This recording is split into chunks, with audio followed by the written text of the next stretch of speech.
Unit 6. Native Americans, Tradition, Heritage and the Land. Unit 6 introduces students that there were many different tribes of Native Americans, and that each tribe had its own way of eating, dressing, and living, depending on where it lived. Students will learn about 3 tribes in depth: the Lakota Sioux of the Great Plains region, and the Wampanoag and the Lenape, both Eastern Woodlands region.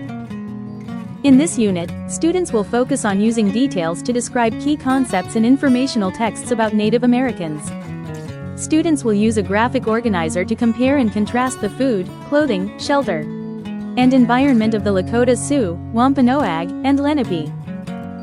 They will also use drawing to identify important characteristics of different tribes, illustrate items used in Native American life, and describe the events in a story by decorating an image of a totem pole.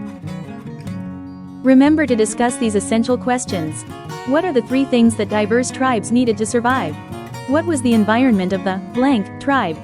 How do some Native Americans today keep alive some of the traditions and practices of their ancestors? What is a persuasive text? What is the author trying to persuade me to think or do? What is an informational text? Key vocabulary in this unit is informational text, literary text, persuasive text, compare, contrast, author's purpose.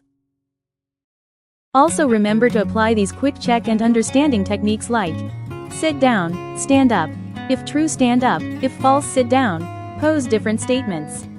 Students will use a drawing activity to compare and contrast the basic needs of the Lakota Sioux, Wampanoag, and Lenape. Think turn talk. What is the name of the tribe? What do they eat? Where do they live? In conclusion, students will orally describe food, clothing, and shelter of each of the Native American tribes discussed.